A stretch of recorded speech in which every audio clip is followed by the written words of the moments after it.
and dying in your beds many years from now, would you be willing to trade all the days from this day to that for one chance, just one chance, to come back here and tell our enemies that they may take our lives, but they'll never take our freedom?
Welcome to Anti-Tyranny News Radio here on UCY.TV. Thank you for joining me this Wednesday evening.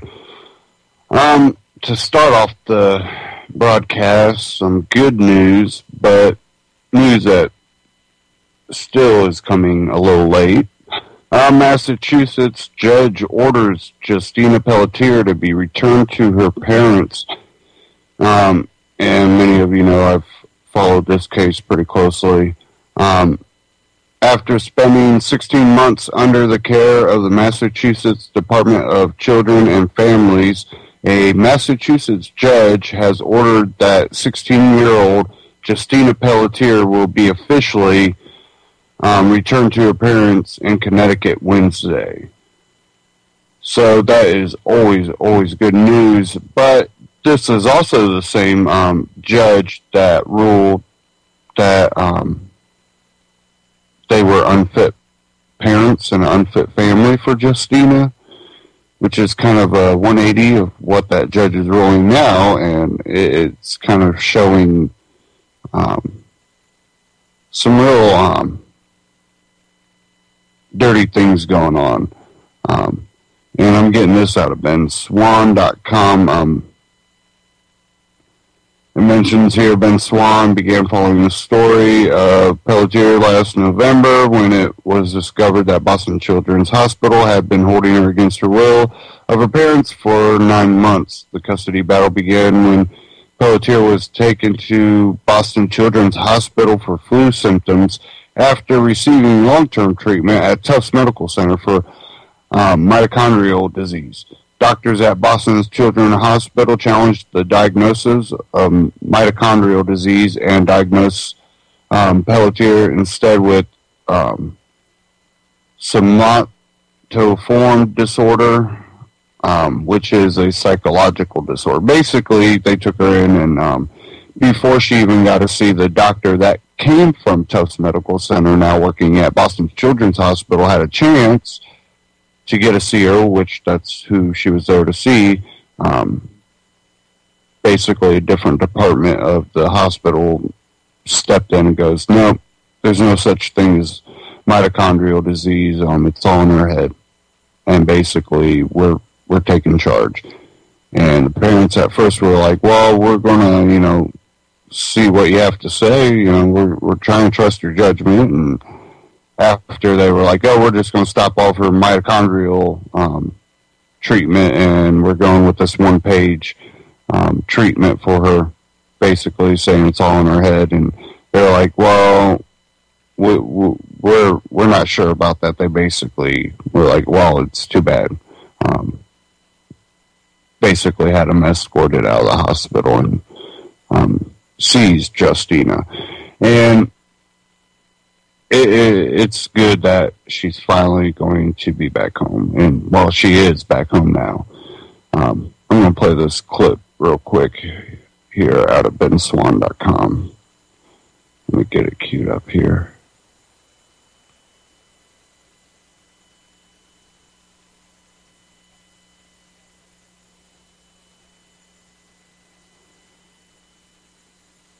Okay.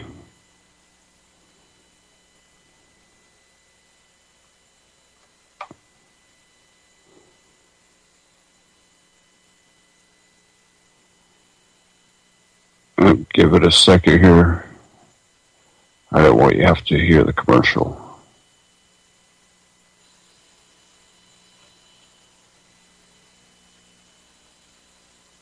First here at 5:30, our big story this morning, a West Hartford girl at the center of a custody battle that's been drawing national attention is finally heading home. Thanks for being with us this morning. I'm Eric Parker. Hi, everyone. I'm Hannah Daniels, and for Irene, a judge has ordered Justina Pelletier to return to her family. Channel 3 Eyewitness News reporter Matt McFarland is live at the mobile newsroom in West Hartford with all the details. Matt. Good morning. It has been a long battle, and Justina's family is just happy that she is heading home. Now, this all started last year when Justina was being treated at a Boston hospital, but authorities in Massachusetts didn't believe that the teen was sick. Rather, they accused the family of abuse, and after this lengthy custody battle, a Massachusetts judge ruled yesterday to give custody back to Justina's parents. I can't wait. I'm just so happy to be home. This was 15-year-old Justina Pelletier's reaction inside a Thompson treatment facility after learning she's finally returning home. The youngest of Lou Pelletier's 4 daughters is heading back to West Hartford after a judge in Massachusetts made the decision yesterday, ending a lengthy custody battle between the family and the Massachusetts Department of Children and Families. Praise the Lord, she's coming home, no strings attached. She is back to being part of the Pelletier family, and we can start beginning the healing process. It's been a long and emotional struggle for the family. Tufts Medical Center had treated Justina for mitochondrial disease, but Boston Children's Hospital later diagnosed her problems as psychiatric. Her parents rejected that diagnosis, and when they tried to take her back, Massachusetts DCF stepped in and took custody, sparking the dispute. After battling doctors, state officials, and lawmakers for more than a year, they're finally getting their daughter back. Lou Pelletier told Dennis House they're thankful for all those who supported them along the way, but will remember those who did not. Governor Malloy, 0. Senator Murphy. His office made some phone calls last summer, and when I went to their office in Washington, I thanked them for it, and at least they made some attempts. Senator Blumenthal. 0. Congressman Larson. Congressman Larson came on late in the game. We had a tremendous conversation, and I definitely think he made some well-made phone calls or emails to some certain people that hopefully helped.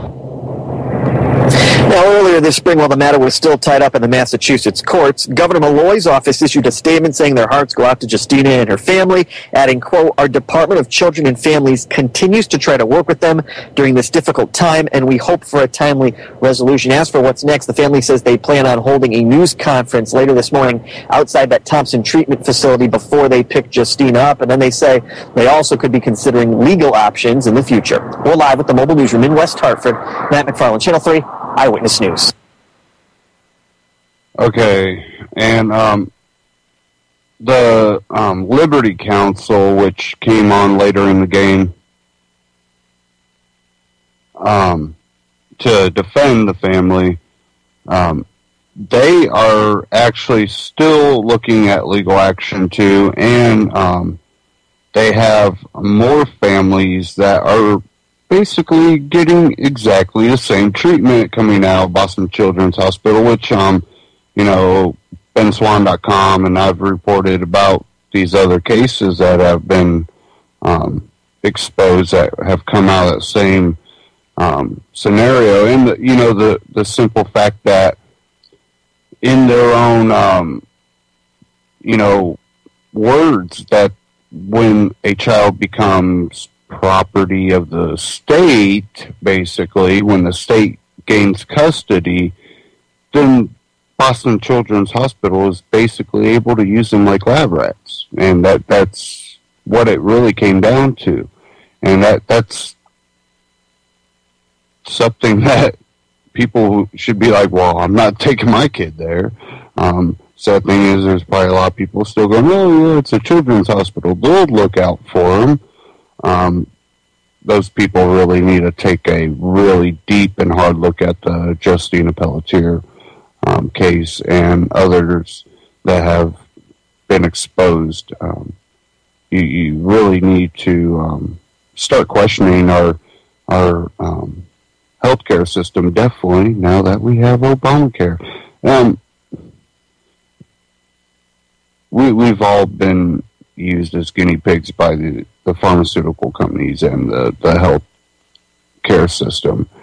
And I strongly believe that. And, you know, the whole statistics about how many people die of cancer, and I have to argue against it for the simple fact is I see those cancer people. I've had family. I've seen it. I'm pretty sure they didn't die of cancer. They died of the treatment for cancer. It made them so frail that a common cold would kill them. And when they die from something so little because the treatment of cancer basically is killing their body, and they chalk it up as, well, they died from cancer, I think is disingenuous. That the whole argument of all these people dying of cancer becomes a fallacy.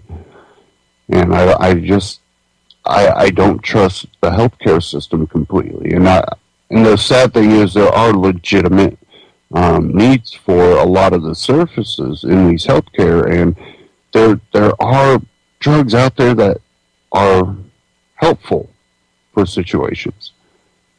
But it's hard to navigate through all the muck. And it makes it where they lose that ability for people to trust them when they act in this manner.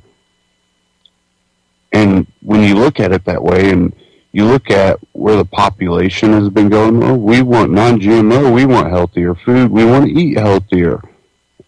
And then all of a sudden, oh, well, now you're required to have health insurance.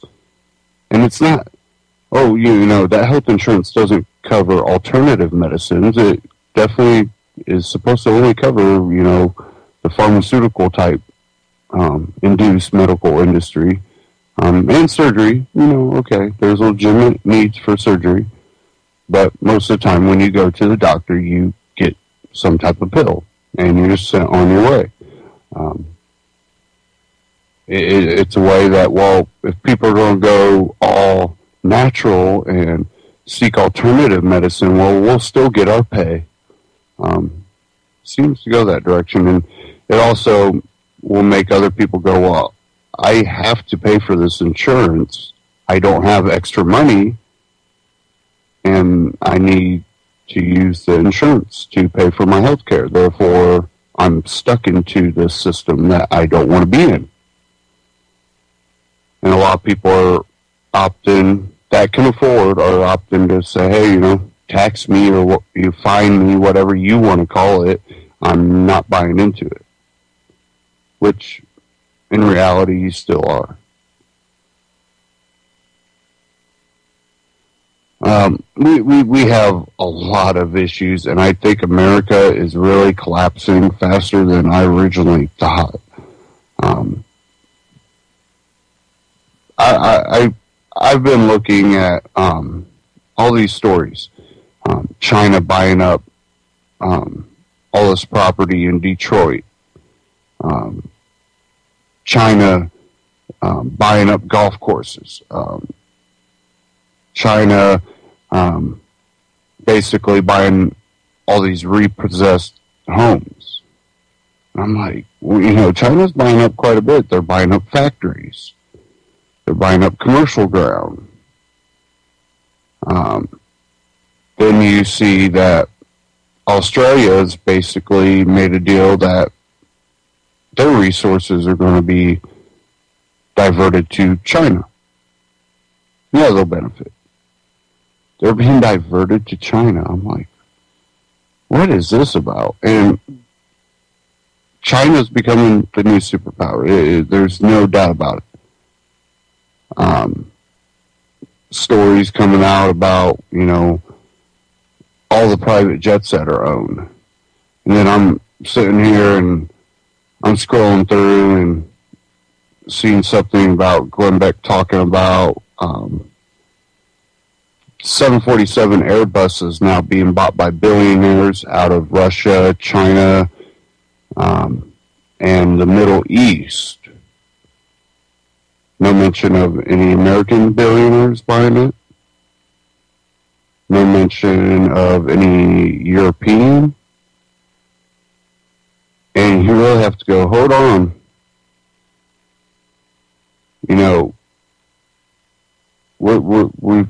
We've lost our wealth.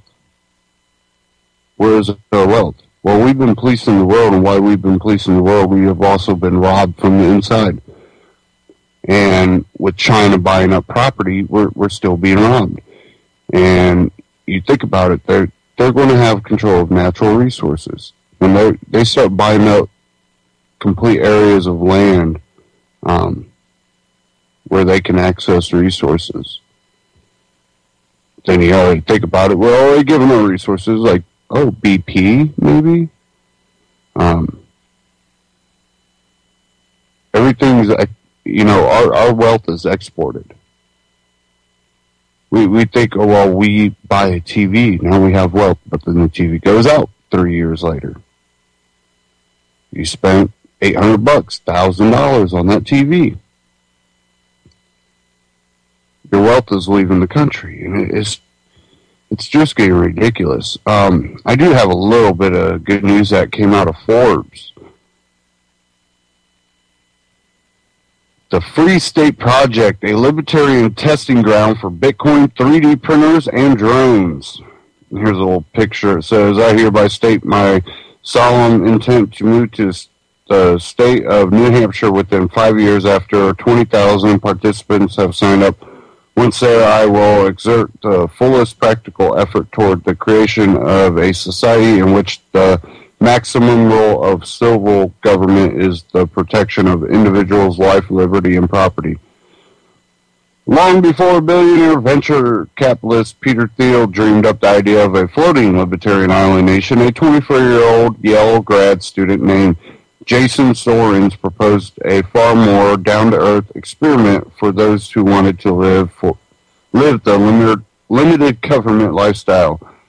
That a critical mass of freedom-loving people establish residence in a small state and take over the state government. The Free State Project call to action was in 2001. By 2003, 5,000 people agreed to take part, and they held a vote to decide which low-population state would be the staging ground for the libertarian invasion, which would be triggered when 20,000 people signed on. New Hampshire population 1.3 million, one narrowly beaten out Wyoming population 576,000, which I think Wyoming probably would have been a little bit better, but they chose New Hampshire. And earlier movers began trickling in to help the state fully realize its live free or die motto. 13 years later, there are over 2,000 free staters scattered around New Hampshire, and the petition is now 4,000 signatures short of triggering the full move. The concentration of free staters is highest in New Hampshire. Twice a year during the group's 2 annual gatherings, a Bachelonian free market festival called Pork Fest, which is held in the woods in the summertime, and an academic-spirited conference called the Liberty Forum, which is held at a hotel in the wintertime. I was invited to snowy New Hampshire this February to speak at the later because Free Staters were interested in 2 things I write about, Bitcoin and cooperative privacy practices. I discovered that this isolated group had fully adopted Bitcoin and that it's extremely enthusiastic about other freedom-enhancing technologies such as 3D printers and encryption. Everyone I met in the project owned Bitcoin and was willing to accept it for goods and services. Of the couple thousand people living there, at least 7 own 3D printers, though the idea originally was to get critical mass to influence the political process. Many in the movement now feel that the freedoms they want may be better realized through technology that routes around the government rather than engaging in it directly. When I arrived at the airport, the organizers had arranged for me to be picked up by a Bitcoin-accepting driver in a winter-assaulted red Prius. I had buckled up, but my driver, Reyes, simply ignored the car's annoying, insistent beep that he put his seatbelt on until it finally stopped. New Hampshire is the only state without a mandatory seatbelt law, and the Free Staters will do their best to keep it that way. Reyes had moved from Orlando 6 months earlier, led to the movement through his support of the Libertarian presidential candidate, Ron Paul. It's amazing here living with all these people who hold the same beliefs as you. He says, we want to push back against bad laws, decriminalize marijuana, push for more liberal gun and knife laws, keep a ban on license plate readers. We want to eliminate regulations, taxes, licenses. Within our community, a lot of us ignore that, and so we only work with other Free Staters. While not all Free Staters are flouting the law, if one is ignoring regulations and taxes, Bitcoin is a good currency to do it in, and there's no need to set up an account with a bank, which entails paperwork and financial monitoring. Eric Voorhees, a Bitcoin entrepreneur who recently made headlines for settling a suit with the SEC over selling shares in Bitcoin businesses for Bitcoin, moved to New Hampshire in May 2011 to join Free State Project. It was there that he first heard about Bitcoin after someone posted about it in the Free State Facebook group. Very few Free Staters knew about it. At that point, they don't like using government money, but they were more into gold and silver than virtual currency, he says. I went down the rabbit hole and couldn't stop talking about it, and then warned other Free Staters up to it. Boris notes that Roger Ver, a Bitcoin entrepreneur who lives in Tokyo, was also an early signer of the Free State petition and bought Bitcoin ads on Free Talk Live, a libertarian radio station associated with the project.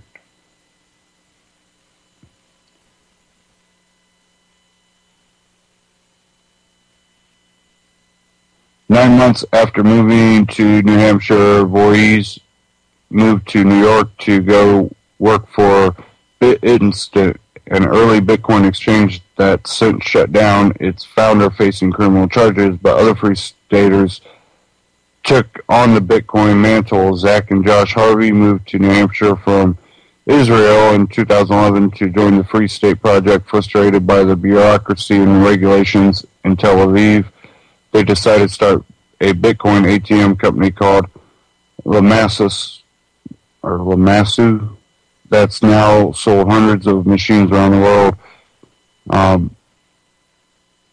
A Bitcoin ATM was heavily used at the Liberty Forum, but no one has set up permanently in New Hampshire yet, says Harvey. And you can read the rest of the article, and that's at Forbes. And again, it's the Free State Project, a libertarian testing ground for Bitcoin, 3D printers, and drones.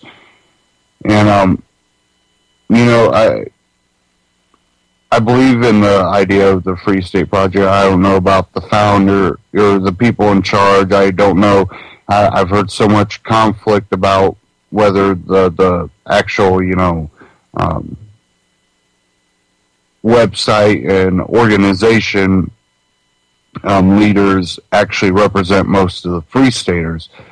But I think the whole project up there, that's something that is a positive. And I think a lot of the testing ground is up there for a lot of these issues. And we've seen a lot come out of it. So, we might not agree with everything, but we have to do something, and I think that's what the Free State Project really shows, is the passion to really make the change ourselves without, we don't go to government and ask for change. We demand change in our own lives, and that's what creates a change nationally. And it all starts with the discussion and the talking about, the idea of liberty, the idea of you as an individual being, responsible, and you own yourself. No one else owns you. They don't have that authority to use you as a slave. You own yourself. Right now, I am going to play something from Stefan Molyneux, How to Handle Criticism. And I found this one pretty interesting, so I want to... So in the category of, I'm pretty sure I've done a podcast on this, but apparently I haven't. A friend of mine sent me a question, how to handle criticism. How to handle the criticism.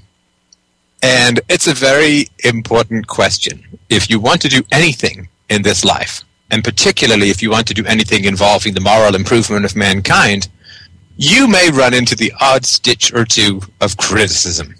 And I think that's natural, and I think it's healthy, and I think anybody who wants to propose a moral improvement of mankind should be subject to the very strictest amounts of skepticism and perhaps even hostility. That seems to me entirely right. Because if you suggest a moral improvement to mankind and you get it wrong, if you get, say, a French Revolution instead of an American Revolution, or if you get communism instead of capitalism, well, the lives of hundreds of millions of people hang in the balance. So yes, we should be enormously skeptical towards anyone who claims to improve the moral standing of mankind.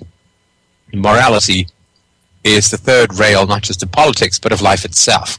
And anybody who claims a revolution in ethics should be subject to the most withering, sandblasting scrutiny and skepticism, and I certainly welcome that approach, since what I'm playing with is the very essence of society down here in the dungeons of ethics. It's really important that I don't get my wires crossed, and it's really important that people are as skeptical towards me as they would be to any potential benefactor or catastrophe maker of mankind. So if you're going to do anything important, then you're going to be criticized. Of course, I mean, you can't lift up a finger in this world without 10,000 people screaming at you that it ought to be a thumb. It has nothing to do with you and everything to do with them. So I think before we talk about how to handle criticism, I think we should talk about what criticism is. Now, I am a dictionary called Steph. Meism is my language definition, so I'm going to talk about what I define as criticism. And you can take issue with it or correct me if you want, which would actually be entirely in line with my definition, but this is what I work with. So criticism, to me, is the attempt to help you achieve the values that you claim. Criticism is an attempt to help you achieve the values that you claim. And criticism is thus morally neutral. I mean, you could be critical of somebody not using the right garroting technique to shiv a homeless guy. That doesn't mean that it's moral. But if somebody's trying to shiv a homeless guy, he wants to kill him, and criticism is an attempt to correct the person's behavior or thinking in order to get him or her to closer to achieving the goals that he or she claims or states or shows that they want to achieve. So if you say, I want to pass this test, or I want to be really proficient at playing Bohemian Rhapsody on the piano, then criticism is that which is aimed at helping you achieve the goals that you state. And thus, criticism obviously is morally neutral. Now, that's criticism. Its very close cousin, called verbal abuse, is those actions destructive of your desire to reach your goals that are undertaken for the sake of anxiety, avoidance, or status seeking on the person who's criticizing or attacking you, right? So attacks versus criticism. So if criticism is somebody's legitimate and valuable and helpful attempt to get you to achieve the values that you want to achieve, that you claim you want to achieve, then there are some preconditions necessary for criticism to be accepted. Right? Criticism that is not accepted is just somebody doing soliloquies to an empty theater. Right? Criticisms that are rejected are, ridiculous, embarrassing, futile, silly, embarrassing. And I don't know that there's any greater scorn or contempt that someone can pour on another human being than refusing to even take any interest in the criticisms that are being offered. I think that's important to understand. So, how do you know whether somebody is criticizing rather than attacking? Well, do they know the goal that you're trying to achieve? Number one, do they know the goal? Right? All criticism begins with empathy. It doesn't mean sympathy. Sympathy is when you agree with somebody else's emotional state. Empathy is simply when you correctly perceive somebody else's emotional state. Right? Empathy is necessary but not sufficient for sympathy. Right? So empathy is a guy wants to rob me. I get that a guy wants to rob me. I see from his emotional state and body language that he wants to come and do me harm. That's empathy. You're correctly identifying with somebody else's hostility. Sympathy is when you actually you agree with and wish to relieve the other person's emotional state. So this person's crying, I'll give them a hug, and that's sympathy. So the first question that I ask myself when somebody has a criticism is, does the person show empathy? In other words, have they asked questions before they have offered up a criticism? That's sort of the first thing. Because criticism without empathy is simply self-masturbatory abuse, hopefully in the aforementioned empty theater. Who cares? It's nothing to do with me, nothing to do with anyone, just that person attempting to open up your mouth wide and drop the little worms of their venomous self-discontent into you so that they feel slightly better about themselves. It's a way of getting you to drain the abscesses of their own self-hatred. It doesn't have anything to do with you other than as a poison container, literally a toilet they can take their emotional shits into, and you are wise to have absolutely nothing to do with anybody like that. That's just licking a leper. So that's the first question I ask is, does the person have an understanding, a deep understanding of the goals, let's just say the goal that I'm trying to achieve? That's important. So that's number one. Number two, do they have a deep and wise understanding of the methods by which that goal is to be achieved? Right? Somebody says, I may correctly perceive that you want to climb Mount Everest. That does not mean that I have a deep and wise understanding of how that can actually be achieved. Right? So, if you want to climb Mount Everest, and I see you putting on scuba gear, I can say, I don't think in fact, I know that scuba gear is not what you need. If you're going to go down the Mariana Trench, I guess you need a scuba gear blessed bath escape, but if you want to climb Mount Everest, scuba gear is not the way to go. Well, that's a criticism based on a correct knowledge of your goal, but it's simply a negative. Like, don't do that. I know that. I know that. You shouldn't be naked. You shouldn't be wearing only a kilt and an Olivia Newton-John headband. But then I say, well, what should I be doing? Well, I don't know. I don't know exactly. I assume you need a Sherpa, the bones of Sir Edmund Hillary, and oxygen tanks, and a suicidal sense of achievement. But I don't know exactly. I'm not wise in how you climb Everest, but I know that scuba gear isn't gonna do much for you. So, if somebody wants to criticize me, then my first question is: does that person have a good understanding of the goals that I'm trying to achieve? And do they have a good understanding of the methodology by which those goals should be achieved? That's number two. Number three is, do they have not just a theoretical but a practical understanding of how to achieve the goals that I want to achieve? Theory, I don't know. I mean, I hate to say it, but theory, who cares? I mean, theory doesn't matter a whole lot, and everybody gets that. I mean, everybody understands that. I may be very good at reading Lee Strasberg's work or Uta Hagen's work on acting. That doesn't mean that I know how to act, right? Knowing the history of art does not make me an artist. But so theory, I mean, who cares, right? All that matters in the achievement of things in this world is practice, practice, practice. Like that old joke. Some guy comes up to a New Yorker and says, "How do I get to Carnegie Hall?" He says, "Practice, practice, practice."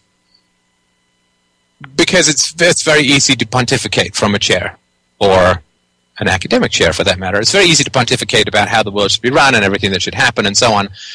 But I don't really care that much about, like, you know, people who've not been in the free market. Please don't talk about them. I mean, just making it tougher for everyone else. The people who've, anyway. So theory is only of some value. Now, the criticism, the self-criticism just popped into my mind that I was talking about parenting before I became a parent. But that's not true. That's not true that was pure theory. You see, people think that you need to be a parent in order to know how to raise children, which is nonsense. Until your child becomes an adult, you have far more experience of parenting by being a child than you ever will have of being a parent. It's like saying, well, I can't say that women shouldn't lie unless I'm a woman. Well, that would be nonsense, right? There's universals and universals. And now, of course, if for my first 18 years I'd been a woman and then done a very exciting revolving door Superman switch, Superwoman, Superman switch, then people would say, well, okay, you lived your first 18 years as a woman, and therefore you have something of value to say about femininity or whatever. And so, of course, you can talk about parenting because we've all had 18 years of being parented in one form or another. So, anyway, I just sort of wanted to point that out. 18 years of experience, if you think about it well, is more than qualifies anybody to talk about anything. And we all understand that. Like, so people who come out of MBA who've got no experience don't really make that much. But once they've proven themselves and they've, got real experience under their belt, the salt and pepper factor, as we used to call it in the software field, well, that's sort of a different matter, and that changes things, the equation, considerably. Reading books on a marriage doesn't make you an expert on marriage. I mean, I've been married for 10 years now, and I think I'm pretty good at knowing what makes a marriage work, and because I thought deeply about it and talked a lot about my wife, talked about lots of people on the show, I'm pretty good at doing podcasts, 3,000 plus of them all told, so yes, I think that's got some experience. So, the whole purpose of this is criticism, and the acceptance of criticism is an incredibly intimate state. This is why I really don't care. I can't express how little it registers on me that strangers criticize me. Because it means that they don't understand how criticism is a very intimate act. Criticism means that you must get close to someone, and criticism means that you must deeply understand and agree with their goals. Otherwise, criticism is more likely to be sabotage than it is to be helpful. Right? I mean, it's the old thing that if someone comes into your house and says, "I'm going to kill your wife," where is she? She's at work. You'll say she's not. She's somewhere else, because you don't want to help that person achieve his goals, because you don't achieve. Assuming you don't, hopefully you don't agree with his goals. So if some stranger slags me or whatever, I mean, it absolutely does not register. I mean, I guess they think like they're heaving a big rock into a pond, but to me, it just disappears without even the ripple. It doesn't register. Simply because the person doesn't understand what criticism is. All they know is that they try to use criticism to hurt someone, but in order for that to work, you have to have some respect for the person who's criticizing you. And if you don't have respect for the person who criticizes you, they're like a bird attacking themselves in a mirror. That's all they're doing. I guess they get other people to agree with them, but if it doesn't land on the person it's intended for, anyway, it's just silly. So if somebody comes and criticizes me, then the first question I ask is, do they have empathy? Well, to have empathy, you can really see that in the form of the criticism. Empathy means that you ask some questions of the other person before you attempt to change their behavior. So does the person does the person know what I'm trying to achieve with my life or with the particular action I'm trying to do? Does the person know my goals? Does the person agree with my goals? Does the person have a deep knowledge of the methodology to achieve those goals? And does the person have actual, practical, tangible experience in the achievement of those goals? This is all before I even bother to engage one single brain cell in whether or not the criticism has any validity whatsoever. These are the barriers which any potential critic must overcome in me, and I would submit in any rational person.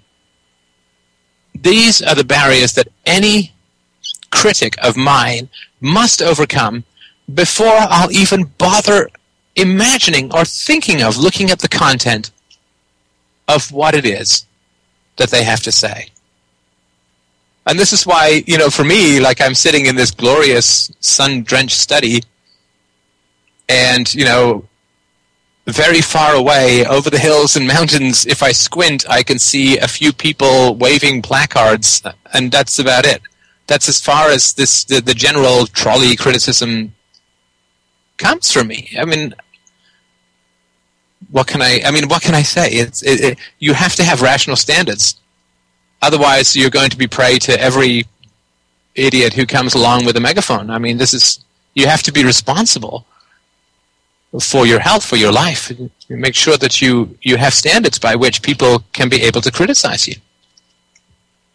Now, if someone's in your life and they criticize you a lot, and this is almost always the case because they're family. I mean, why would you choose somebody who just criticizes you a lot? I mean, how the hell is that supposed to help anyone? I mean, it doesn't, right?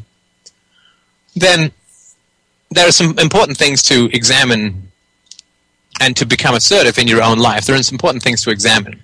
So first of all, you say, okay, well, how do I feel after this person has criticized me?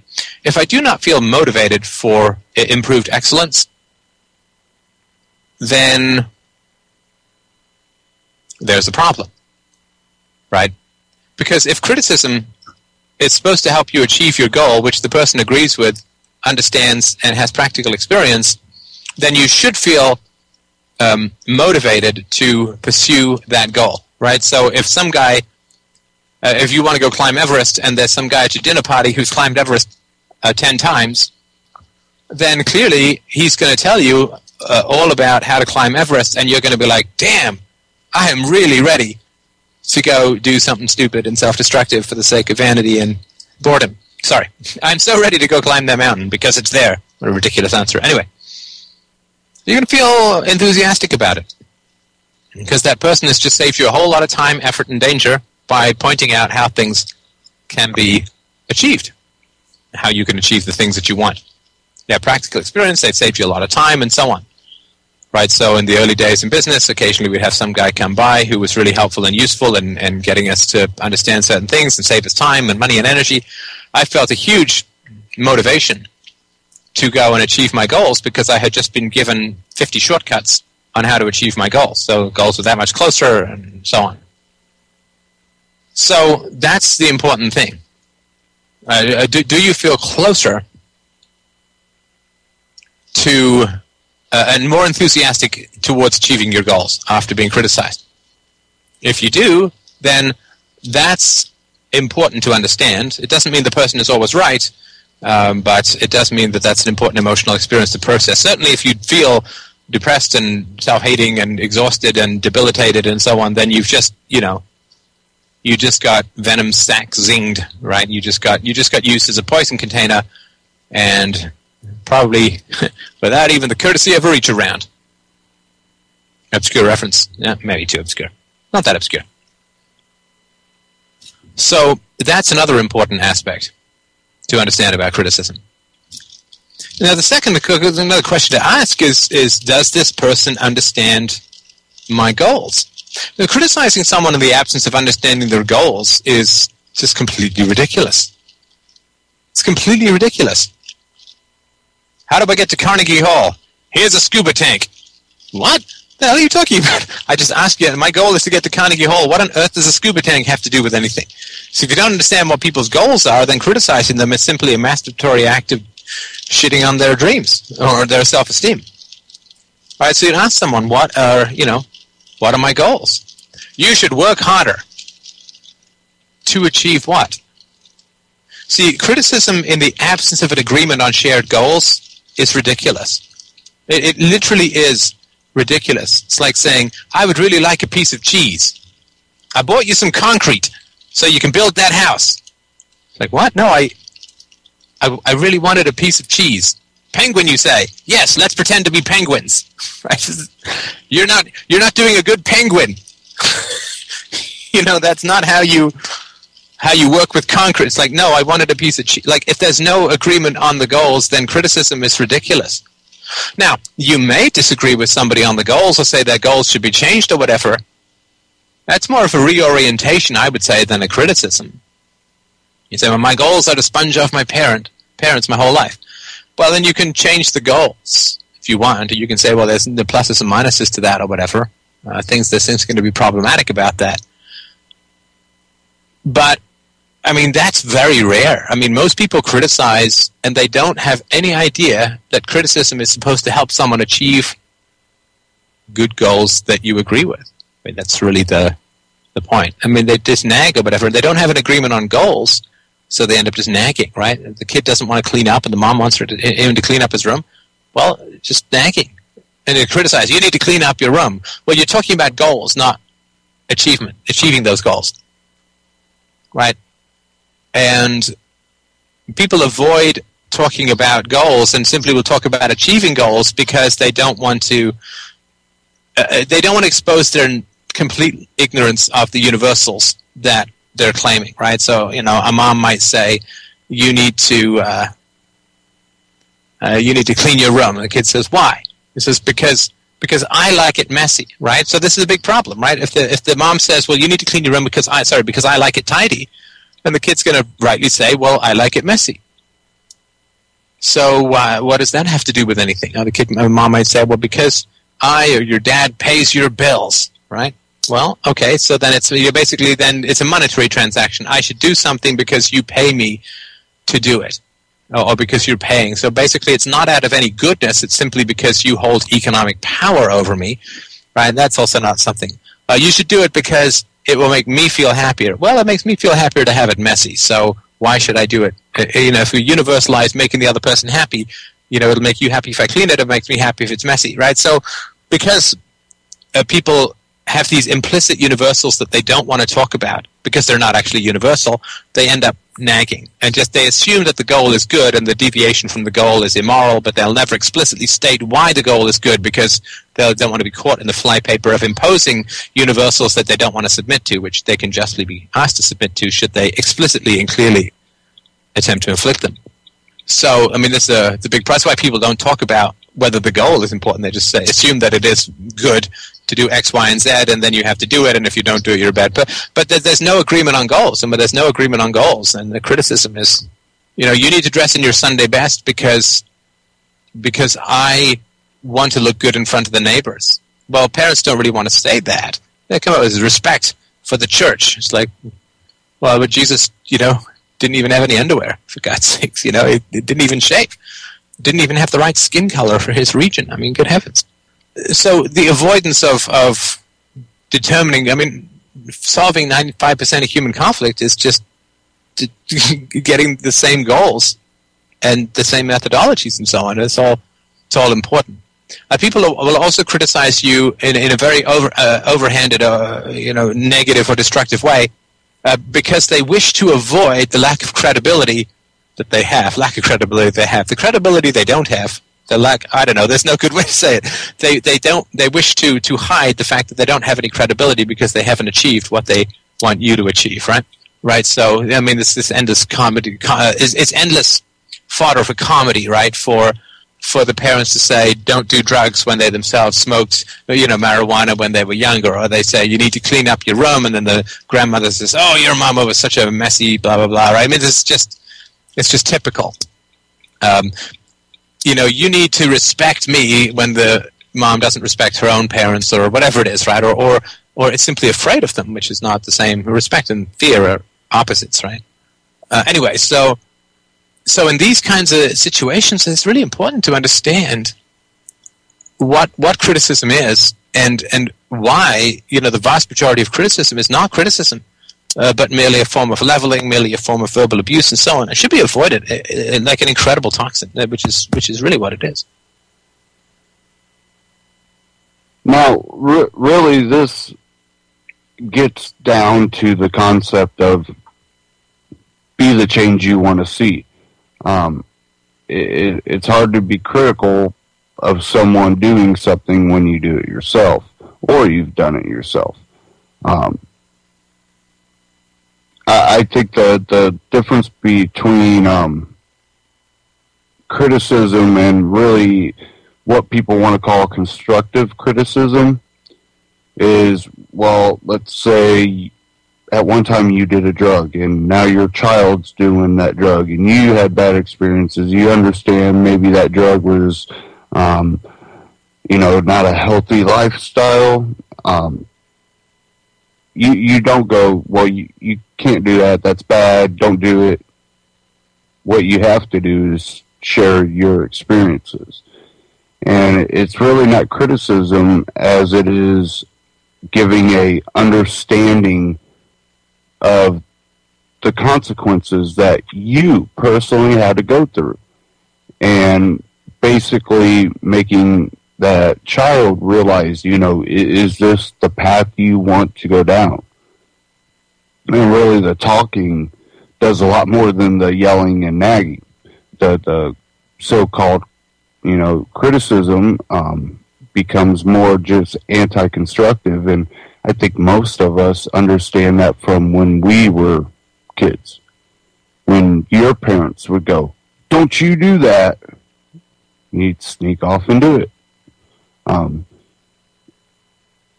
You find more constructive ways of interacting, and I think personal experiences have a definite role in it, but I think it has to be also at a more personal level with people that are close to those individuals. They go, well, sharing, personal experiences is important, but then they'll use some person that travels a country that no one knows, sharing his experiences, and I don't think that has much of an impact as people that are close with that individual that you're trying to influence in a better life path, maybe. And again, that still comes down to ideology, and I think most people that share the ideology on what liberty is that I do really are good people. They operate on sharing and, the concept of, just, sharing love. That simple fact of working together voluntarily without the threat of force has more of an impact on a community. And I think, again, the Free State Project does show that. And there's a lot of controversy that surrounds that too, but it's one of those things you're going to find that in any movement, in any type of situation like that, organization or whatnot. You're going to find people that are trying to take advantage of it. You're going to see people that are misrepresenting it, and people that are infiltrating it. And it's just something that will happen. But I think with the Free State Project and a lot of the individuals out there that are a part of that idea that might not always be in line with the organization leaders, they still understand the concept, and they their ability to operate under a lot of these ideologies shows that even when there is conflict, things get to go along peacefully. It doesn't require force to fix any of this problem. People learn to agree to disagree and understand that that doesn't mean that someone needs to rule over the other. And I see a lot of that happening in a lot of these situations. They might disassociate with each other, but when it stops with the bashing and just learning to say, hey, this is my belief, this is their belief, and that's where we leave it, and good luck to the next party. We achieve much more because then we're not so focused on that infighting that accomplishes nothing. It's one thing to discuss, it's another thing to really play into the infighting. That's what the elites want. They don't want a free society to operate peacefully. They want the infighting. They want it to become violent because that plays right into their hands. And we know that we're constantly attacked in the alternative media saying, well, these people are responsible and they're the reason others are violent, when most of us preach nonviolence. It seems to just play into their hands no matter what if you want to believe the propaganda. And I think alternative media is really, really important for breaking through that. And this one coming out of benswan.com, exclusive, Sheriff Mack smeared by Southern Poverty Law Center connected to Las Vegas shooters. And I did play a clip from Adam Kokesh last time.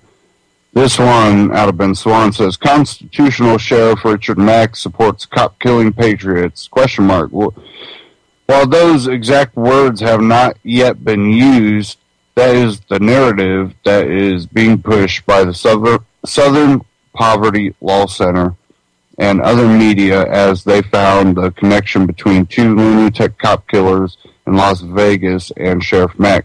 A smear began on Monday when the Southern Poverty Law Center ran a story attempting to connect Sheriff Mack with Jared and Amanda Miller, the Las Vegas couple who embarked on a shooting spree Sunday. They left 2 police officers dead. As we reported, Jared and Amanda reportedly turned their guns on themselves in a suicide pact, and all 5 people, including the Millers, 2 police officers, and 1 innocent bystander, were killed. I canceled them because it just never had anything like this, Ben, where somebody is trying to connect me to a guy who committed a murder, says Sheriff Richard Mack. Less than 24 hours after the shooting spree, the Southern Poverty Law Center, through their blog, Hate Watch, had discovered a picture of Sheriff Mack and Jared Miller standing together at a libertarian event. The photo had been taken from Miller's Facebook page. The Hate Watch article states, Miller also posted a photo of himself with Richard Mack, a former Arizona sheriff and leader of the Constitutional Sheriffs and Peace Officers Association, a radical patriot group whose members were also at the Bundy standoff. The 2 met at February 8th campaign debate for Libertarian candidates held in Clark County, Nevada, where Bundy's ranch is located. Reached this morning by Hate Watch with the news, Mack professed shock. Oh no, he said, I was afraid that he might have been at the Bundy ranch. As soon as I heard about it, I was afraid of that. According to Sheriff Mack, the Southern Poverty Law Center never interviewed him about this picture, though he says the SPLC claims to have him on tape making the statement. In this video clip, Mack explains why the SPLC would have used a fake name to get any quote from him. By Tuesday, CNN had contacted Sheriff Mack asking him to come on their network and talk about his connection to the Millers. In an exclusive interview with Ben Swan, Sheriff Mack explains why he turned CNN down at the last minute. CNN wanted me on. They're sending somebody to pick me up. They hired a company to drive me over to a satellite receiver in Phoenix, which is about a half-hour drive. About an hour and a half before they were supposed to drive me over, I canceled them because it just never had anything like this. Ben, where somebody is trying to connect me to a guy who committed a murder, says Sheriff Mack via Skype. The connection, however, ambiguous, has been made. In fact, Mack says a local Phoenix TV station ran a story titled Arizona Connection to Las Vegas Shooting. Again, the picture of Miller and Sheriff Mack was on display. So where did that picture come from? I was asked by Libertarian Party to moderate a meet the candidates night with sheriff candidates in Las Vegas. I went to it. Everything was fine. It was open to the public. Wasn't my event. I was doing a book signing afterwards, and several people asked me to take pictures, and this idiot was one of them, says Mack. Mack goes on to say that he never had contact with the Millers beyond that one photo. He explains that in the course of a year, he does about 175 events and probably takes between 50 and 100 photos with people at any given event. Mack says he is disgusted by the way media and SPLC is attempting to paint him as someone who supports violence against police officers. I was in law enforcement for 20 years. Never once did I shoot anybody, nightstick anybody, mace anybody. I never even beat anybody up. I never slugged another human being in my life. I never professed violence. I have been totally against violence. I stood against violence as a cop, as a street cop, as a patrol officer, as a sergeant, as a sheriff. We even had firsters in our country, and I protect them against other state police who wanted to attack them and wanted to get their attack dogs and arrest them all and beat them all up, or maybe even worse, and I protected them, says Mack. Meanwhile, he explains that not only did he have absolutely no relationship with the Millers, even the Bundy Ranch connection is being twisted by media. As we have reported, Sheriff Mack is a longtime friend of Clive and Bundy, and his organization, CSPOA, had a large presence during the Bundy Ranch standoff.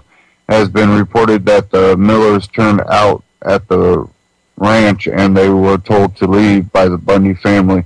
Sheriff Mack says that while he was not aware of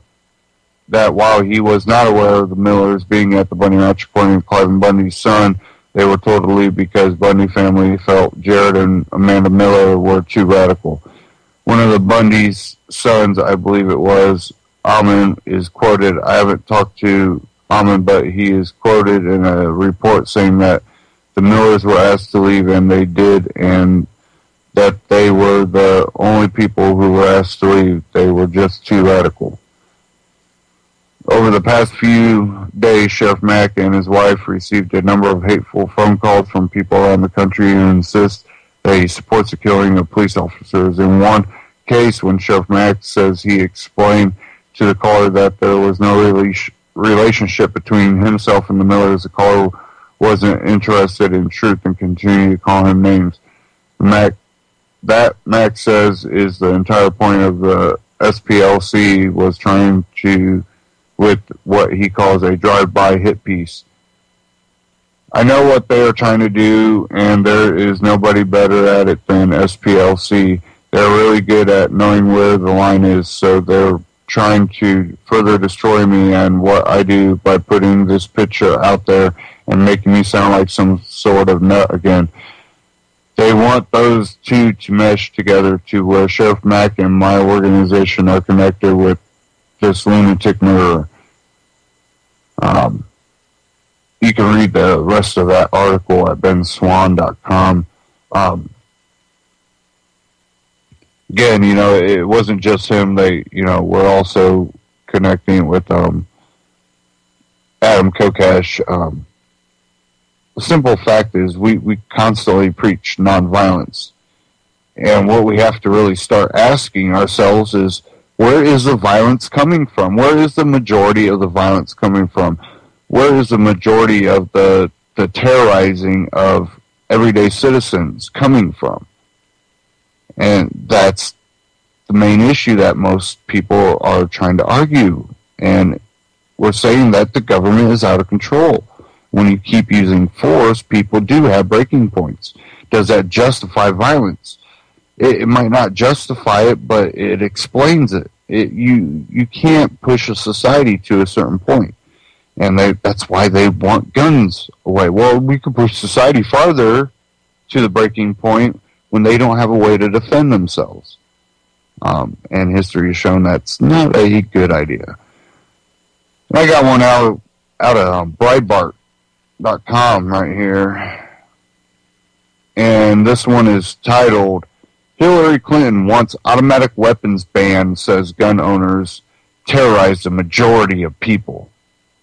What gun owners? The government gun owners or the citizen gun owners? And I think the government wins on that one.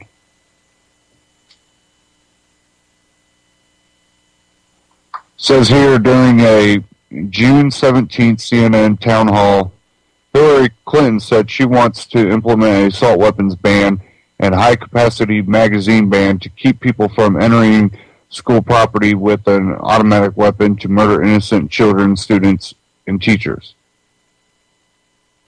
Let's just go ahead and take this little first quote from her.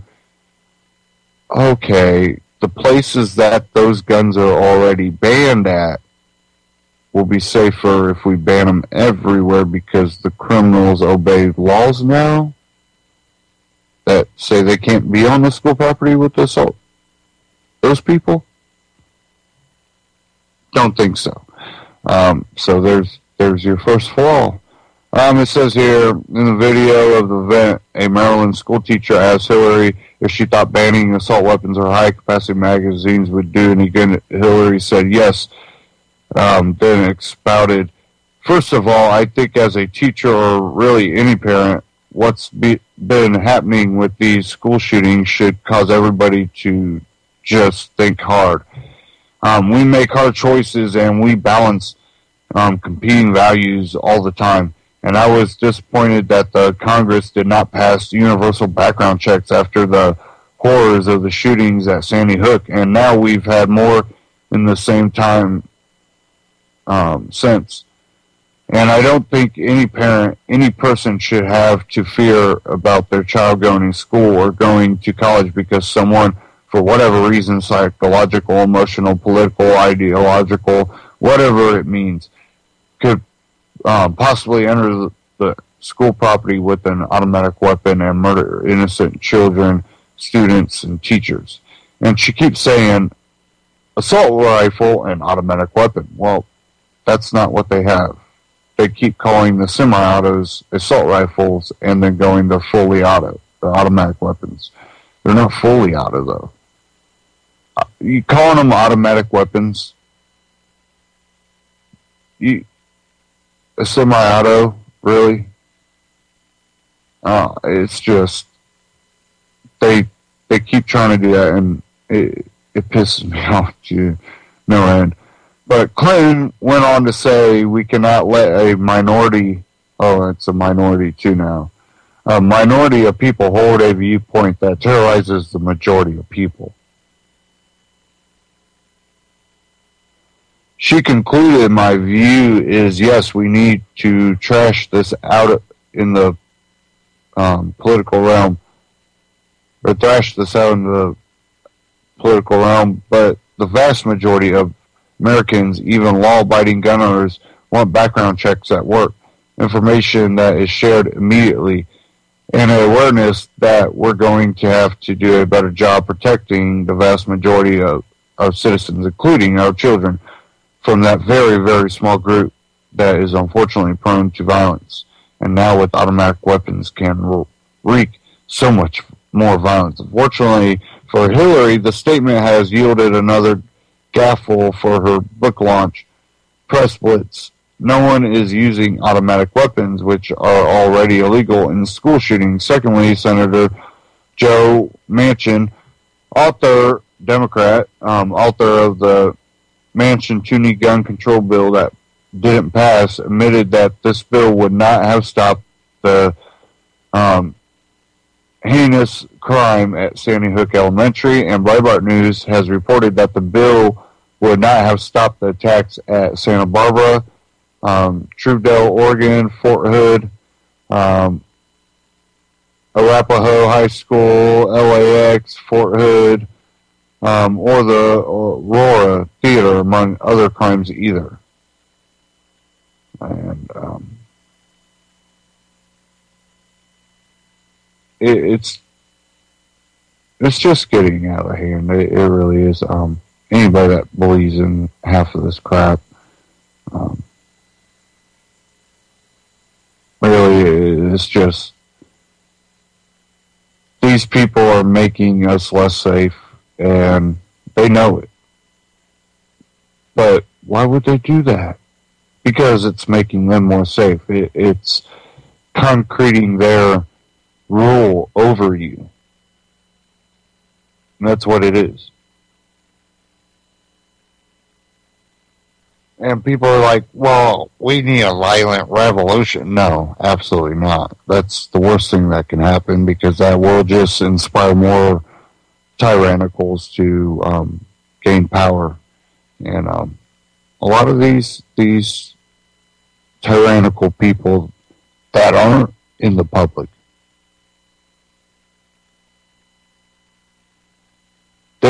they're well equipped, and they'll pop out of nowhere and still gain control. What we need is a really paradigm shift in the way people are thinking, and we need to reach for liberty and grab it and just hold on to it and not let it go. And by a large enough group of people basically not allowing government to intrude, large populaces around the nation, and it just, they only have the power we give them, and we have to start taking that responsibility. If you want the power back in your life, you have to be willing to grab hold of it. You can't allow them to just run amok and go, well, I want liberty, I want to be free. Well, you have to grab a hold of the freedom. And unless the population around America and the rest of the world start doing that, you're going to constantly see a repeat of history. And the direction we're headed is proving that. Again, that the whole 747 private jets by billionaires, 747 Airbuses. None of them are from Western countries. We are declining. You might not realize it as much, but go look at some photos of Detroit. Go look at old photos of Detroit, and then look at photos now. We are falling apart, and the death throes of government are when they start grasping for more power, because the power that they had before doesn't get them as much wealth. They want to keep their lifestyles up, so they're going to reach for more power and keep robbing from the everyday citizen.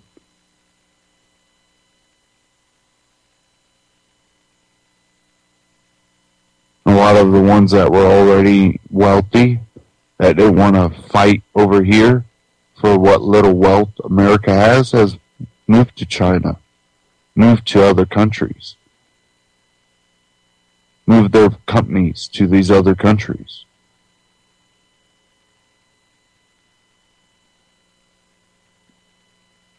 These people know what's going on. They understand.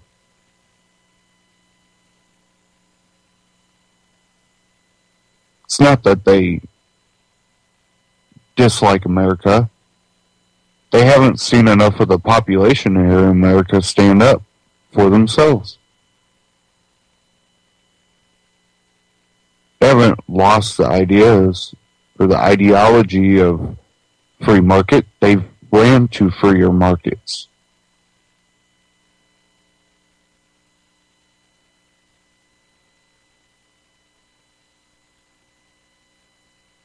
And we're going to continue to lose all of our rights unless the population is going to stand up. Maybe these Tea Party candidates will prove some of us more diehard libertarians wrong and actually start making those changes.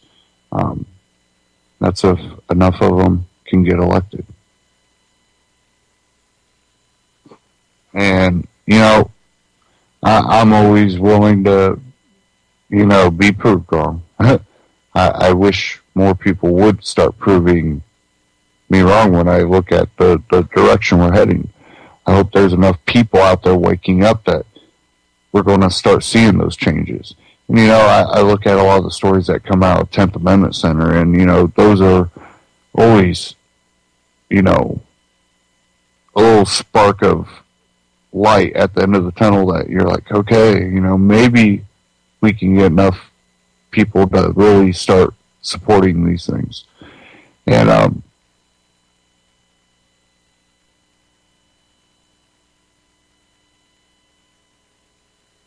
you know, I look at organizations like Free and Equal. You know, they're making strides to try to free up the electoral system.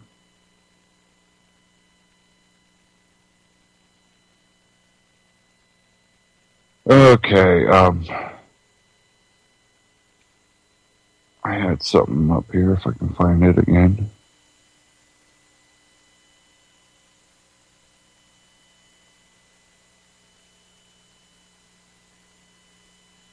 If I can find it.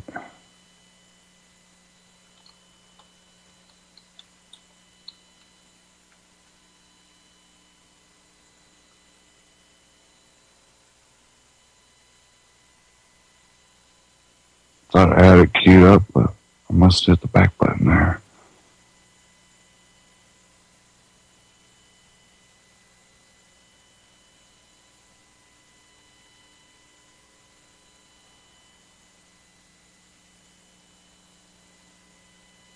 And here it is.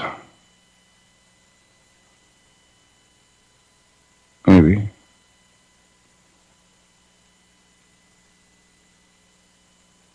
This one is U.S. captures Benghazi suspect.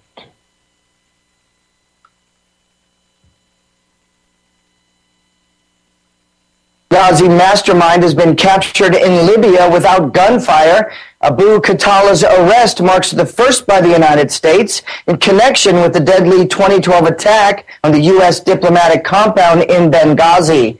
Intelligence given by locals helped to lure the militia leader to a location south of the city where he was nabbed without a fight. One former Libyan intelligence official expressed surprise that Abu Khattala was taken without a fight and highlighted that the alleged mastermind of the attack was well guarded. A Russian television reporter has been killed in Ukraine. Igor Komalyuk was killed while covering the crisis in the Ukraine. According to the Organization for Security and Cooperation in Europe, he was attacked by mortar fire along with his crew near the eastern Ukrainian city of Luhansk, a regional security bloc. The Pakistani army has confirmed that 25 militants have been killed by airstrikes. The army continued its crackdown on militants in North Waziristan for a sixth day, killing more than 20 Taliban and other fighters. 6 terrorist hideouts, including a training camp and an IED-making factory, were hit. Dozens died, including 8 soldiers, during the siege of Pakistan's largest airport, including the assailants. A curfew remains in effect, and all routes leading to North Waziristan remain sealed off, with no one allowed to move out.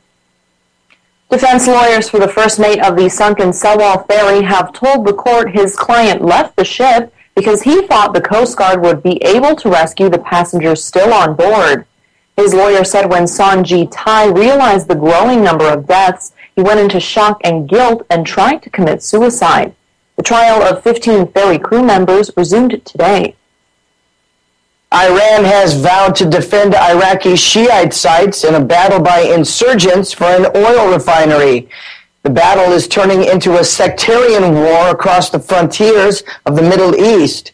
Sunni fighters were in control of 3/4 of the territory of the Baiji refinery north of Baghdad. Today, 2 attacks hit Shiite markets in Baghdad, a suicide bomber and a car bomb. At least 18 people were killed and 52 were wounded. Ukraine's President Petro Poroshenko has set out a ceasefire plan after a telephone call with Russian President Vladimir Putin.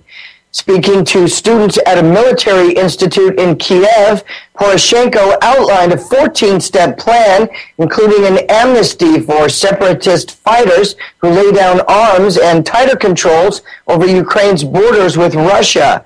The Kremlin also said Putin had expressed his concern to Poroshenko over the deaths of 2 journalists for Russian state television who were killed in shelling as Ukrainian forces fought pro-Russian separatists near the eastern city of Luhansk. Poroshenko apologized and said that there will be an investigation into the deaths. Bombing in Syria has killed at least 20 people in a refugee camp near the Jordan border. The dead are mostly children and women. The army dropped several barrel bombs, highly destructive explosives, on the camp in the village of Sajra. Hundreds of families fleeing the intensified fighting between rebels and the army in southern Syria in recent months had taken shelter in the town near the border. An overloaded boat has sunk off the coast of Malaysia. 34 Indonesians are missing and 3 have been confirmed dead. The boat, whose passengers included women and children, sank at the mouth of a river shortly after midnight as it left Malaysia's Carey Island. It was thought to be bound for Indonesia's Sumatra Island. Police say the boat lacked safety equipment such as life jackets, but that rescues were still holding out hope of finding more survivors. The boat went down in shallow water close to shore.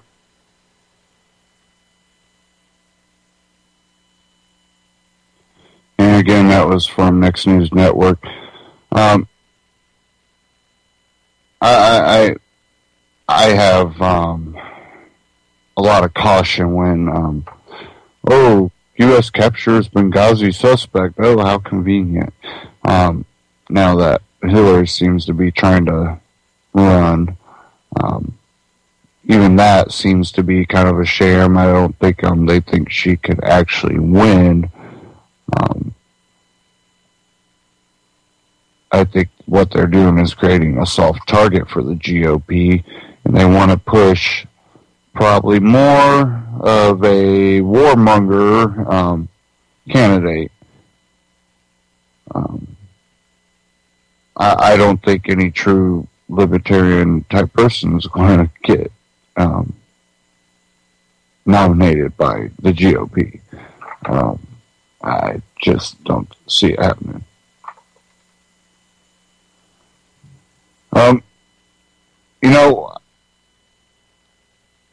I've seen stuff like the Free State Project, and up there in Michigan, up in Detroit, you have their, I can't even think of the name right off bat, Free Detroit or whatever, that community. But there was something interesting that I seen from We Are Change, and it's creating a world without money.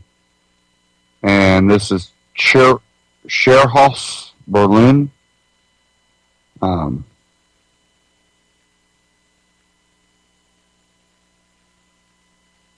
Give me a second here.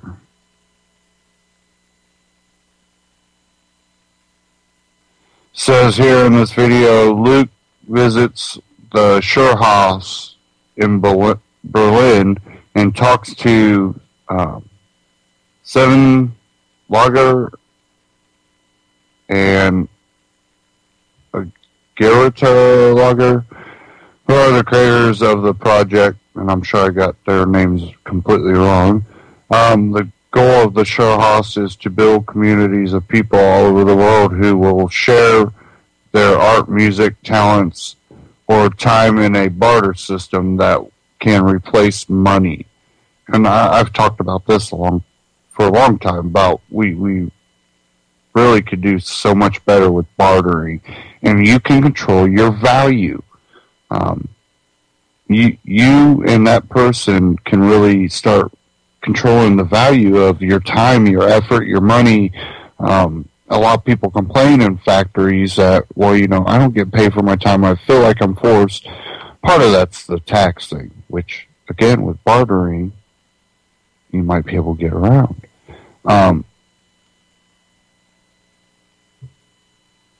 I just see bartering as one way of really freeing a society. But I'm going to go ahead and play this. Outside here in Berlin, Germany. I'm actually outside the Schurhaus, which is a new institution created here that wants to create a world without money, but with art, innovation, music, art, architecture, and just pure creativity. I'm actually here with 2 of the founders. So can you please tell us your name and tell us what the Schurhaus is? Hi, I'm Sven Lager. And I'm Elke Natas. Which would be impossible for me to pronounce in any way, shape, or form, so I'm very happy that they were able to share the names. So for the people who don't know what the Schurhaus is, how would you best describe it? It was an idea back in South Africa where we stayed for 10 years to have a place where people can come and share their potential, their talent, their abilities, because we saw that people were thinking they were not good enough, which is wrong. Everybody is good enough. Yeah. And if we team together, we can do everything. Yeah. That's the idea of the Schurhaus. How would you to connect and to inspire. Awesome. So can you tell us about some of the projects that you guys have going? One of the projects, for example, is are those boards outside where we had a week of interacting with people, asking them questions, talking about life questions, talking about what you want to share and stuff like that. And so we had a team of people coming in as well that weren't prepared, and we told them, okay, stay outside, man those boards, ask some questions, talk to people. What kind of questions were they? We told them a few questions they could use, and then they picked themselves some questions. And one of the questions is, what makes me happy? What makes me happy? And is there an answer from a random person that sticks out to you? I like this one. Leader. I don't even know what's in English. It's a flower. So flowers. Yeah. What about yourself? Sleep. Sleep. And you could even do likes here. We invented the likes. So it's a way of people just to come and creatively jot down their ideas. So you have what makes you happy. What other questions do you have here? By the way, my favorite would be seeing people fulfilling what they want to do. Awesome. Yeah. That makes me happy. Yes, which is very important in life, which we don't have a lot of. What do we have over here? Last thing that was shared with me. Yeah, sure, that was nice. You see, that boat wasn't really full, but there were a few answers. An ear to listening, a beautiful moment, a bottle of wine, Bier und Rosinenbrot. That was nice. We just opened and there was an elderly gentleman coming and saying, do you know this kind of raisin bread that they do down there in this kind of collective? There's a collective bakery. So he brought me a piece of that and shared a beer with me. And I was like, yeah, that was a good start. Is there any other answer or any other question that sticks out to you guys? Or that is most memorable to you guys? Very important is Berlin would be even nicer if it would be at the sea. So that's one of the things I'd like to have. Yeah. It's very interesting to see this collective of people who just jot down ideas, because we do very similar experiments and very similar videos where we try to get kind of the deeper humanity out there to people, because it's kind of suppressed by people. But what would you say is the mission, and what are you guys trying to accomplish with the Schurhaus? We really want to get people together feeling that they are part of something, part of a family, and that in this family they can do everything they dream of. So their vision, their dream, their passion is important, and we try to create a family around it. And we're looking for a family for our project, obviously, as well. Yeah. But like that, you can do everything. You can change cities, countries, societies easily. Yeah. It's much more than you think. How does money play into this? How does? Money. Money? Yeah. What is money? Because that's a big thing also, moving outside of that and being able to create something with common resources that we all have, which I find what you guys are doing is very, very, very interesting. So as far as how can people get involved, where can people find out more about the Share House? We got a website or a blog, www.thesharehouse.wordpress.com. We regularly post. Facebook, we do the same. They can come to this place, obviously. Yes. They can write emails. Best thing is to come here. It's in Kreuzberg, Berlin. Fürbringer, Ecke, Sonnenstraße. And that's an international place, not only just in Berlin. Awesome. Just like I just came in here randomly, started talking to you guys, and we have very similar common interests, very similar common goals, and very similar projects. Is there anything else you want to say out there to the world? We love you. As you are. Anything else? You're awesome. Thank you so much for watching. Don't forget to like this video if you like this idea, and also subscribe. We got more videos coming to you from Europe.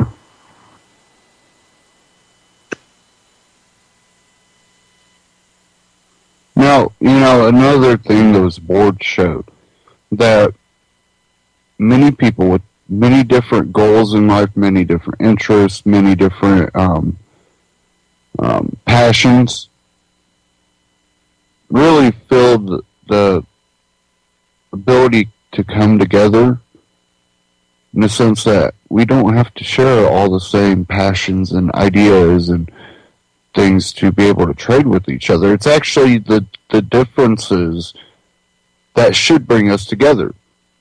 Because, well, the guy that has a passion for automotive, that can work on a car, might do that a little bit better than the guy with the passion for building houses. Maybe those guys could barter with each other. Your car needs fixed. I need a new roof, or I want a porch added on.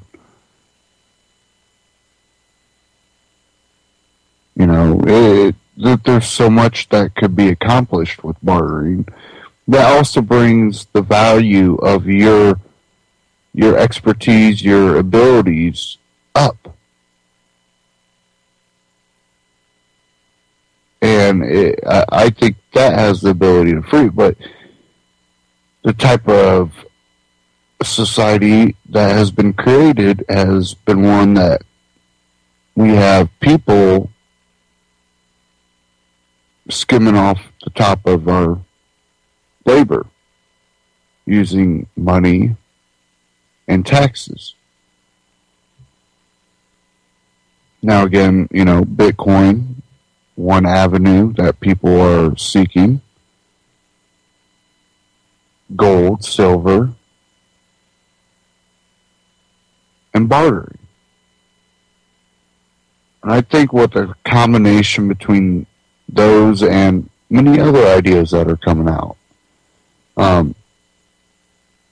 I think we really have an opportunity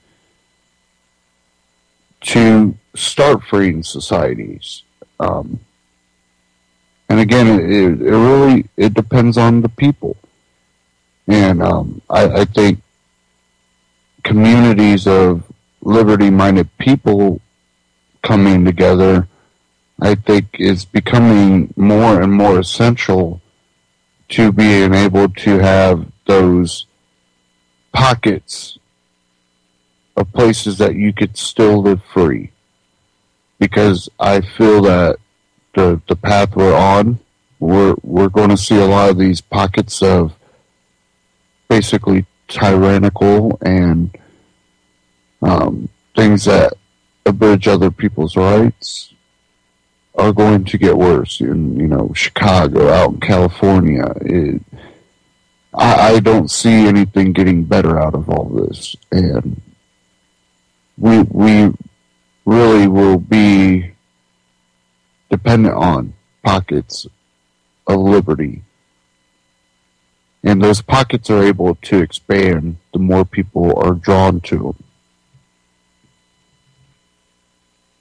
Because eventually, those people are going to outgrow those pockets when they're drawn.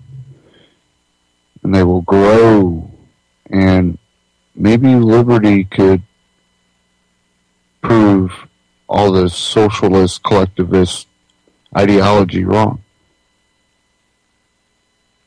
And we'll have a reversal in what we're seeing right now. And it's the complete opposite. It's getting to that point where you're going to see nothing but little pockets of liberty-loving communities.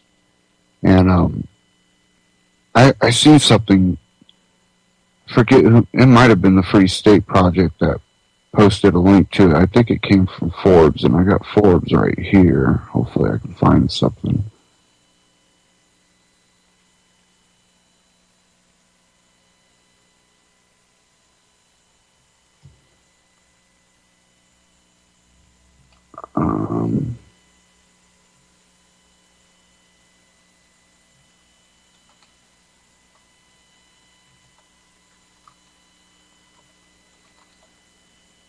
Oh.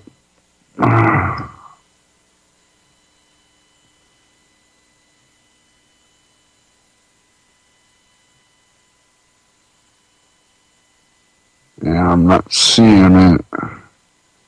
But it was basically what it was a map.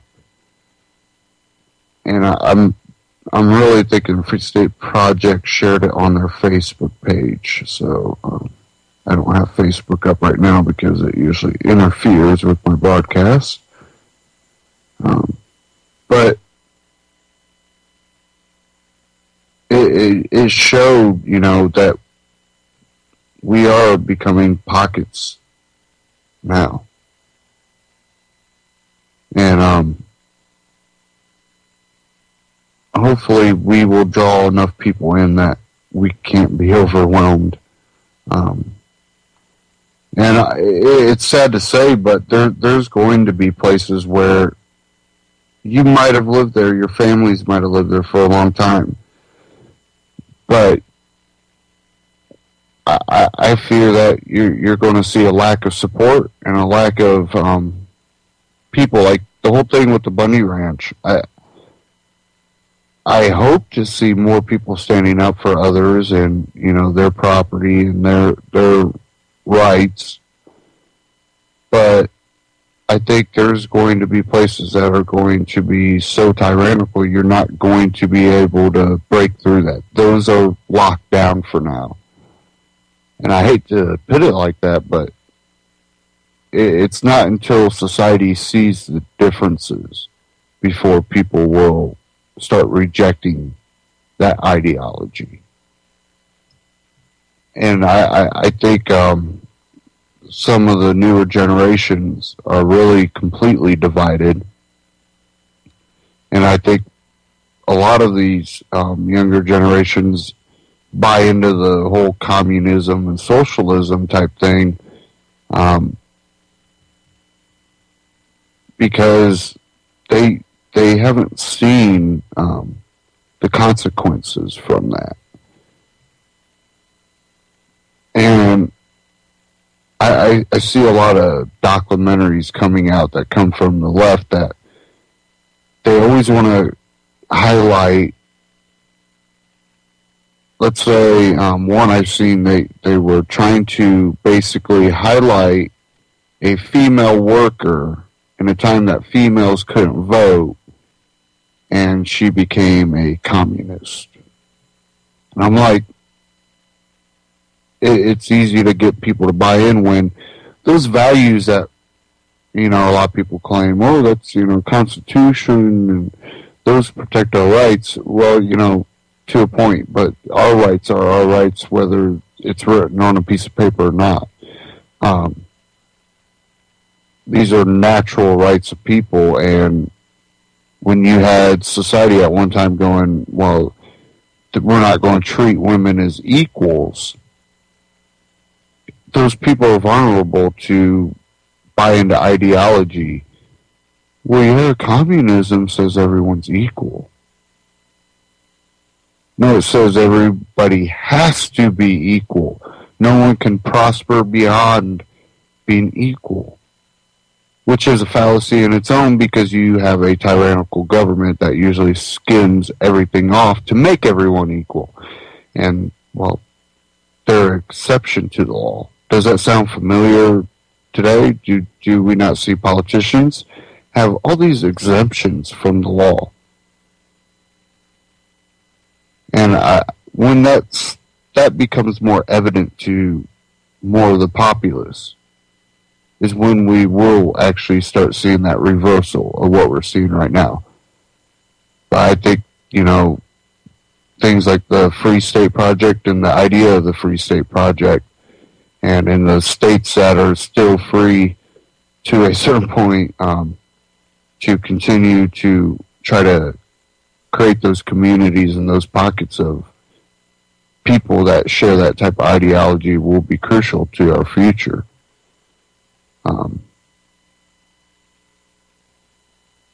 And there's enough places out there, I think, that it would be really effective.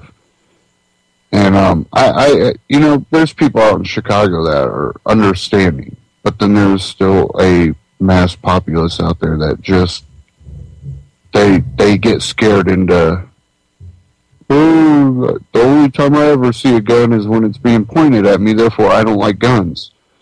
Not understanding the guns are being pointed at you because they know you don't have one to point back at them. You don't have the right as a law-abiding citizen. And the word law has been so construed that people don't understand the difference between man's law and natural law. In those circumstances, man's law says you don't have the right to self-defense, that you must call on the help of government to defend you. They're only 30 minutes away.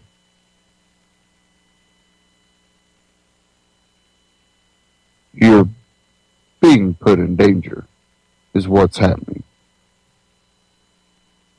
And people like Hillary Clinton understand that. But they don't care. Because when they have guns, they're not scared. And the less guns in the hands of the everyday citizen, the less they have to worry about recourse for their actions. Because now they have the ability to rule like dictators. If you don't see the course we're on as being, well, that same course, then I don't think you have your eyes open to the reality of it. You're stuck in a cognitive dissonance, and it's going to be crucial for people to start waking up from that. And, their lives will depend on it, because if you really think they're going to defend everybody, you're fooling yourself. They're going to defend themselves. And you see that when they lie and mislead you at every turn.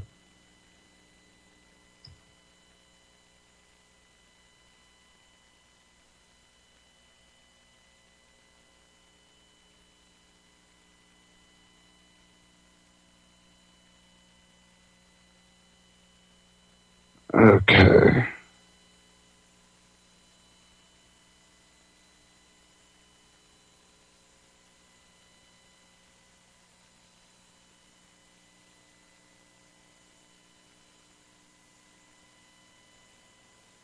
Give me a second here.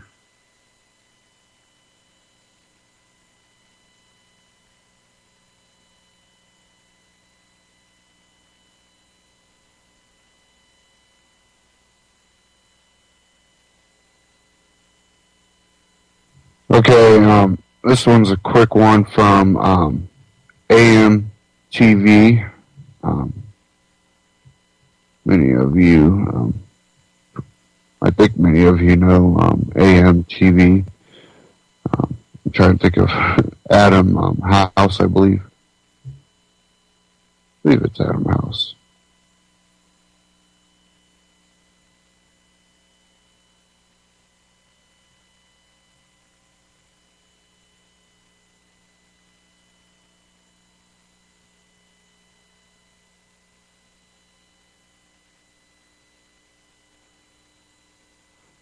But this one's what you need to know about the Iraq War. I'm going to go ahead and play this. It's a quick one.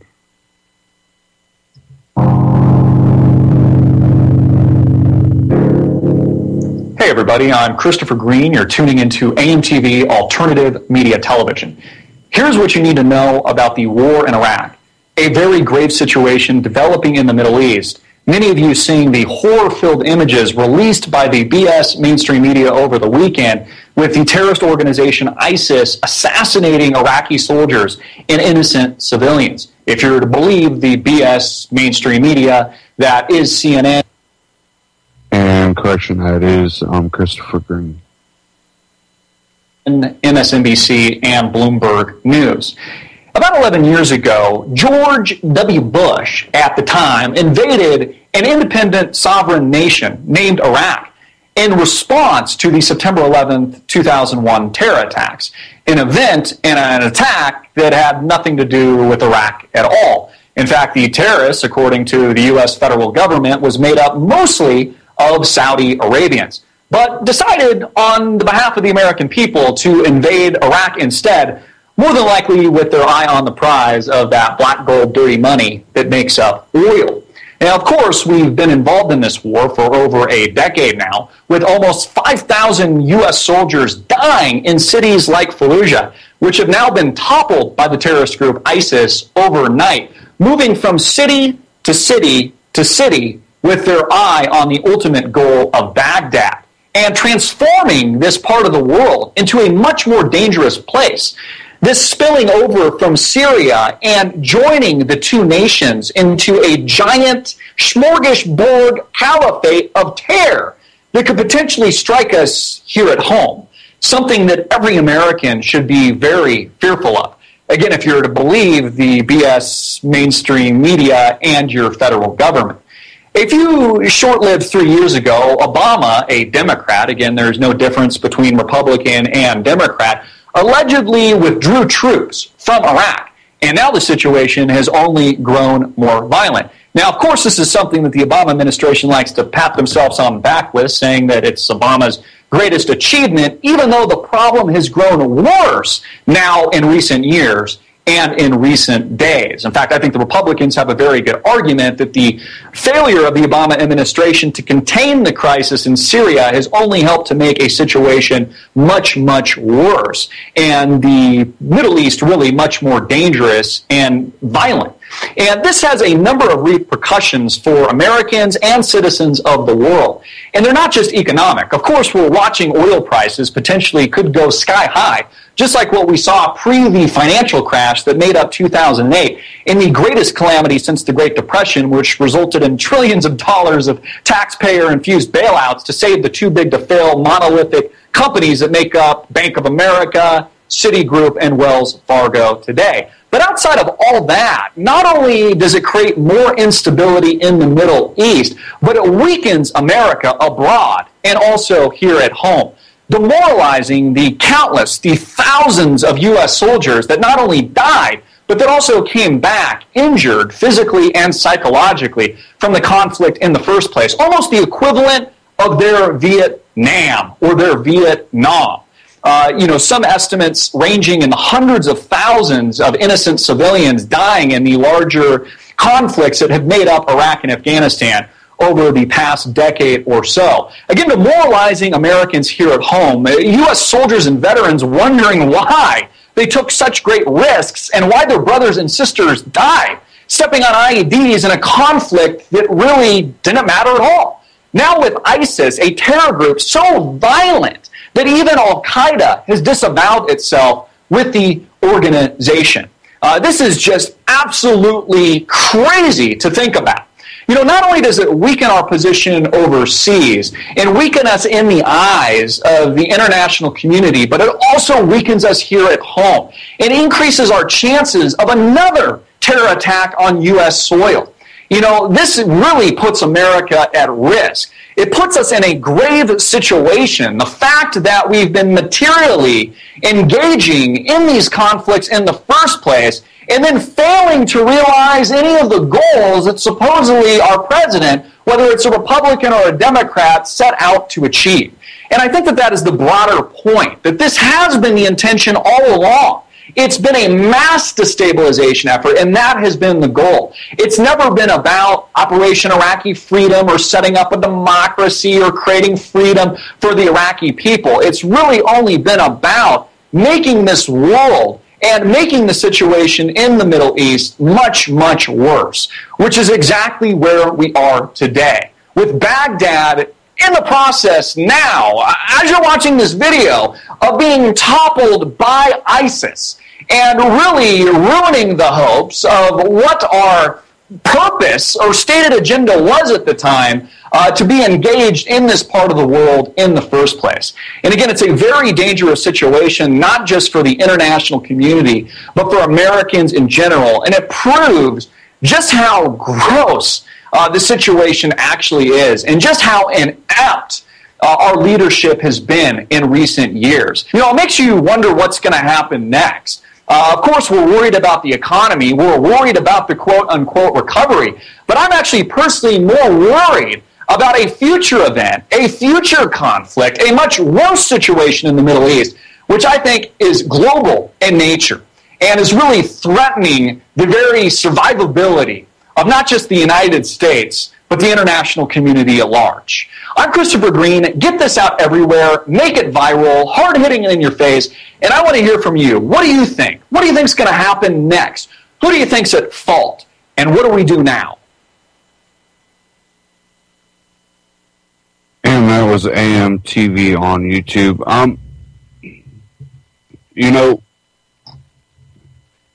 The thing is did we not do exactly what people like, let's say Ron Paul were talking about? Is this not the blowback from us going in there? When we start operating in this manner in other countries, do we not create more hatred? We're forcing our will on a population that might not exactly want it that way. Did we make it worse? And a lot of people will say yes. And I think history will say yes. When you force your will onto something, it'll create more backlash than allowing it to naturally happen. And that doesn't mean that eventually it won't, turn out the way you want. But a lot of people will argue the point that it actually delays the evolution of that. Many people think, they'll talk about the American Civil War. Well, slavery was on its way out, and, it was in other countries after, we got rid of it. But they will point out in those other countries that it naturally was phased out. It wasn't forcibly with the guns and a whole civil war, but it naturally was phased out by the populace just going, we're not doing this no more. That the whole racial tensions were not as long-lasting as in America. And they blame that on the use of force it creates a blowback, because then you put anger in people. I personally say you have to take self-responsibility for things like that. You have to be able to be mature enough to not allow them to incite that anger in you. But again, they do it with a gun. They do it by force. And if you have an understanding of human instinct, it's to have disdain for those people or gun governments. When you're pushed a certain direction, your natural instincts to push back. But when you're guided in that direction, you tend to have better chances.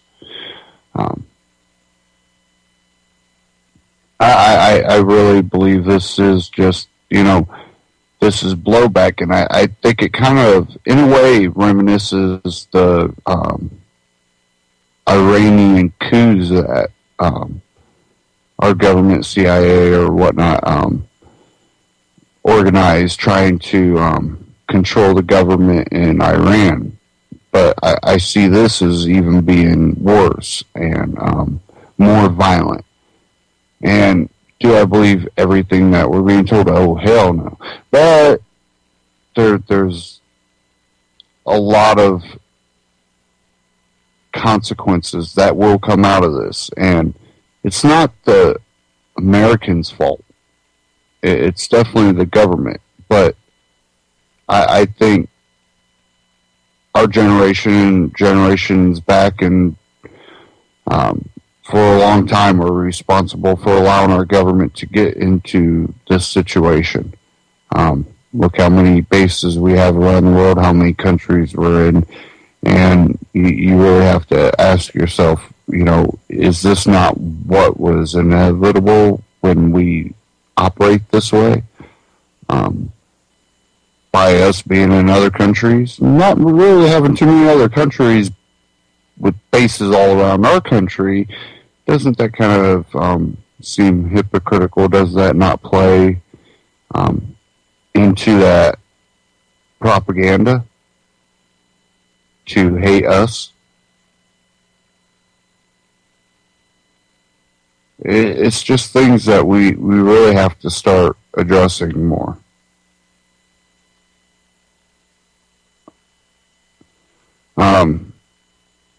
I think Friday I'm going to talk a little bit about Bitcoin some more. Something I haven't talked about for a while.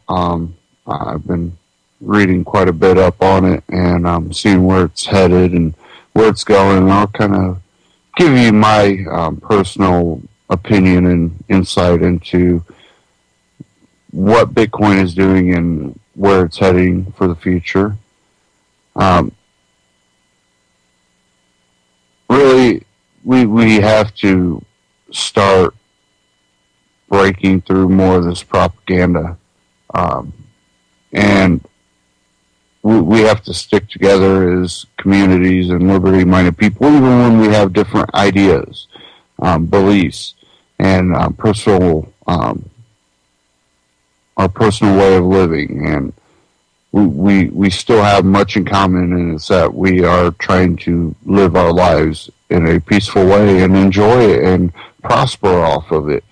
And our common interest is not allowing other people and groups of people to rob from us for their personal benefit, and in the process also abridging our rights. That doesn't sound like a civilized society to me. That doesn't sound like an intellectual society to me. A lot of people call these people intellectuals. I don't see anything intellectual as being barbarian and using force against others to get what you want. And usually that's what people try to use as their fallacy for the justification of government, is to keep the people with the bigger stick from taking from others. Well, government is that bigger stick, and it is robbing from you. I think it's a fallacy to think that a government could work for the people, and I think history has proven that. How many governments have been created that we will finally have a society that works for the people, and decades later and hundreds of years later, thousands of years later, it turns to crap. We have to shed that idea. Stay tuned here on UCY.TV for Try This at Home with Dana Martin, and then after that, Boiler Room Radio with Jim Funke. Thank you for tuning in. I'll see you Friday. Take care.